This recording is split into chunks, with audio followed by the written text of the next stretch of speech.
ಗಡಿಪಾರು ಆದೇಶ ಬಂದದ್ದು ನೋಡಿ. ಈ ಆದೇಶ ಬಂದ ತಕ್ಷಣನೇ ಇವರು ನಾಪತ್ತೆ. ಮಹೇಶ್ ತಿಮ್ರೋಡಿ ಎಲ್ಲಿದ್ದಾರೆ ಏನು ಅಂತ ಗೊತ್ತಿಲ್ಲ.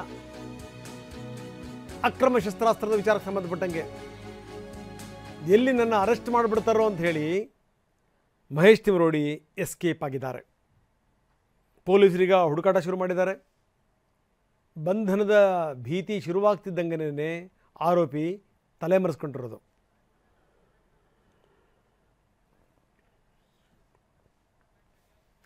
ಇನ್ನು ಈ ರೀತಿ ಆರೋಪ ಇರುವಂಥವ್ರನ್ನ ನಮ್ಮ ಜಿಲ್ಲೆಗೆ ಯಾಕೆ ಕಳಿಸ್ತೀರಿ ನೀವು, ನಮ್ಮ ತಾಲೂಕಿಗೆ ಯಾಕೆ ಕಳಿಸ್ತೀರಿ? ಇದು ರಾಯಚೂರು ಜನರ ಪ್ರಶ್ನೆ.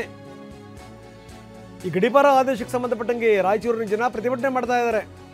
ಅಂಬೇಡ್ಕರ್ ಸರ್ಕಲ್ನಲ್ಲಿ ಪ್ರತಿಭಟನೆ, ದಲಿತ ಸೇನೆ, ಸಮಾನ ಮನಸ್ಕರ ವೇದಿಕೆ.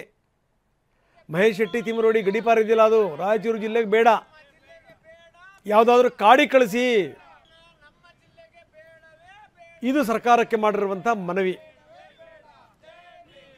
ದಲಿತ ಸೇನೆಯವರು ಮತ್ತು ಸಮಾನ ಮನಸ್ಕರ ವೇದಿಕೆಯವರು ಪ್ರತಿಭಟನೆ ಮಾಡ್ತಾ ಇದ್ದಾರೆ. ಯಾವುದೇ ಕಾರಣಕ್ಕೂ ಮಹೇಶ್ ಶೆಟ್ಟಿ ತಿಮ್ರೋಡಿ ಅವರನ್ನ ನಮ್ಮ ಜಿಲ್ಲೆ ಕಳಿಸಬೇಡಿ, ಕಳಿಸೋದಾದರೆ ಯಾವುದಾದ್ರೂ ಕಾಡಿ ಕಳಿಸಿ.